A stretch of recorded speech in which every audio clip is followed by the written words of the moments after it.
Last month, a bloke brought in his Camry, 95,000 miles, looked clean, service book full of oil changes, and I had to tell him the engine was done. $4,500 minimum. He did everything he thought he was supposed to, but he missed the stuff that actually matters. 20 years in the trade, I've seen this pattern hundreds of times. So I'm going to give you the 6 factors that really determine how long your car lasts. Not the basics everyone already knows, the ones that sneak up on you. And one of them is so simple, it's almost embarrassing how many people get it wrong.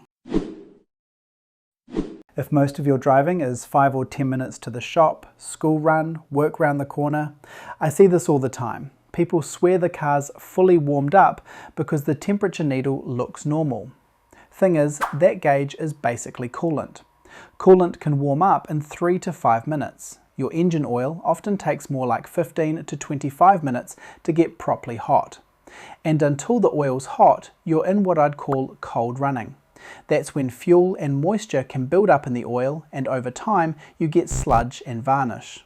Nothing dramatic on day one, it's just a quiet, slow way to lose good lubrication. On diesels it can be even worse. With short trip use, the oil life can get chewed up 2 to 4 times faster than steady highway driving. And no, letting it idle on the driveway doesn't really fix it. It still runs cold, it still contaminates the oil, and it just burns fuel. About 2 minutes of idling is roughly like driving a mile. Best habit? Start it, give it 30 to 60 seconds, then drive gently. And if you're a short trip person, try to give it one proper 20 to 30 minute run each week to cook the moisture and fuel out. Bonus tip, short trips and idling don't recharge batteries well. A battery often needs a good 30 to 60 minutes of steady driving to recover, which is why random early battery failures aren't always random. Most people think maintenance just means oil changes, but a modern car is basically a bunch of fluid systems trying to stay happy. Ignore the wrong one and you're not looking at a small bill anymore, you're looking at a car you might not even bother fixing. Coolant is the big one people forget because you don't see it doing anything. In my shop, a huge chunk of engine breakdowns end up being cooling system related. Old coolant doesn't just get old, it turns acidic over time. That eats away at metal, seals, and radiators, and sooner or later you get corrosion, leaks, and overheating. And overheating isn't one of those I'll just nurse at home situations. One proper hot event can push you straight into head gasket territory. $1,500 to $2,500 isn't unusual, and it can go higher fast. A coolant flush is usually more like $100 to $250. That's cheap insurance compared to a $4,000 engine repair. Same story with transmission fluid. Lifetime fluid is marketing, mate. Heat and wear break it down. Dirty fluid stops protecting the internals, then you get slipping, then you get damage. Had a bloke come in last Tuesday, BMW with lifetime fluid, 120,000 miles, never touched. Pulled the pan and it looked like chocolate pudding. That lifetime cost him a new transmission. If you do short trips, tow, sit in heavy city traffic, or deal with extreme heat or cold, assume you're on severe service and follow that schedule. Most people are. You can usually tell a lot about a car's future just by how it gets driven. I see it all the time. 2 identical cars, same mileage, same service history. One feels tight and smooth, the other feels tired. And most of that comes down to the right foot.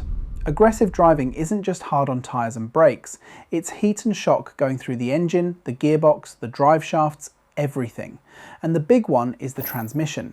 Hard launches, constant kickdowns, stop-start traffic where you're always on and off it.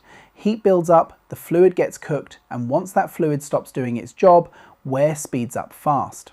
That's why I'd rather see someone spend $150 to $290 on a transmission fluid service than gamble on a replacement later. Because when they go, you're not talking hundreds. You're talking $3,000 to $15,000, depending what you drive. Simple habit that saves a lot of grief. Come to a full stop before you go from drive to reverse or reverse to drive. Every time. Don't do that little still rolling shift. It's a small thing, but the gearbox feels it. And brakes, smooth driving often doubles brake life. Pads can last anywhere from 25,000 to 70,000 miles, but if you live that panic brake lifestyle, you'll be on the low end, quick. And all that extra heat doesn't just hurt the pads, it cooks everything around them over time. Alright, be honest in the comments. Are you a smooth driver, or are you the one I see coming in with cooked brakes every 20,000 miles? No judgment, I've seen it all. I'm just curious what kind of drivers are watching. Most cars don't just drop dead out of nowhere. They usually whisper at you for weeks. A little shake, a light on the dash, a noise you can only hear with the radio off. And what makes it expensive isn't the problem itself, it's ignoring it until it takes something else out with it. In my shop, the average check engine light job is around $400, but I've seen plenty of those same small issues turn into $2 or $3 grand because one failed part overheats, clogs, or damages the next one down the line. Classic example, a misfire you ignore. That unburnt fuel goes straight into the exhaust and cooks the catalytic converter. What could have been 80 to a few hundred in plugs and coils becomes a 1,300 to $3 grand converter. Or that wheel bearing hum. Leave it long enough and it turns into grinding, play, sometimes hub or axle damage, and yeah, they can seize. Tiny coolant leak, 200 quid-ish. One proper overheat later and you're talking head gasket, warped head, 4.5 grand isn't rare. And timing belts, my dad drilled this into me when I took over the shop. He'd seen too many engines turned into scrap because someone wanted to save 500 now. On a lot of cars, if that belt snaps, the pistons hit the valves. A preventive job becomes 3 to 5 grand, easy. 2 red light rules. Oil pressure warning, shut it down. Temperature warning, pull over. Don't nurse it home. If this is the kind of stuff that saves you from a stupid expensive bill later, hit subscribe. And a like helps other people find it before they learn it the hard way. Rust is one of those things people write off as just looks. I get it. A bit of brown on the arches doesn't stop the car driving. But in the shop, rust is rarely cosmetic for long. It's a mechanical failure in slow motion. The big culprit is road salt. And it doesn't just go after body panels. I've seen it chew through brake lines, rot exhaust joints, weaken subframes and suspension mounts, and cause weird electrical issues because grounds and connectors turn crusty.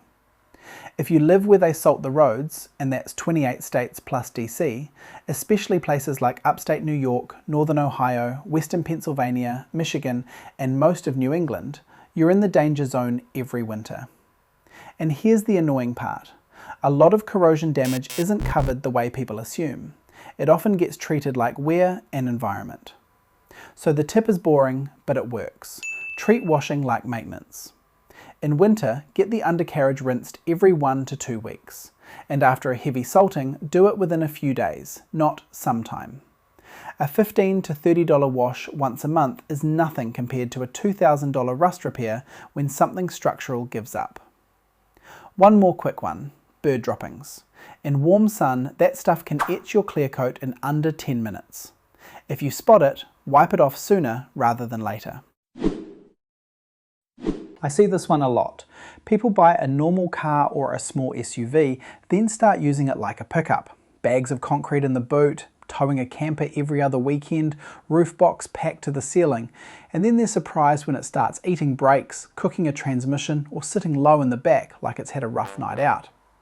Most cars don't really die from speed, they die from weight and heat. When you overload or tow right at the limit, the gearbox and the brakes are working flat out all the time. Heat builds up quietly, the fluid and pads get cooked, and wear speeds up. Here's a rule that saves drivetrains. Don't tow at the max rating. Live around 80%. Hills, wind, traffic, a hot day, any of that can push you over the edge. I learned that the hard way back in my rally days. We pushed everything to the limit and I've cooked more clutches towing our car to events than I'd like to admit. Now I tell everyone, leave yourself a margin. And watch the suspension. If the rear squats, it bounces too much, or you hear clunks and bottoming out, that's metal hitting where it shouldn't. Shocks, springs and bushes don't love that. Added weight also means longer stopping distance and hotter brakes, so you'll see the pattern.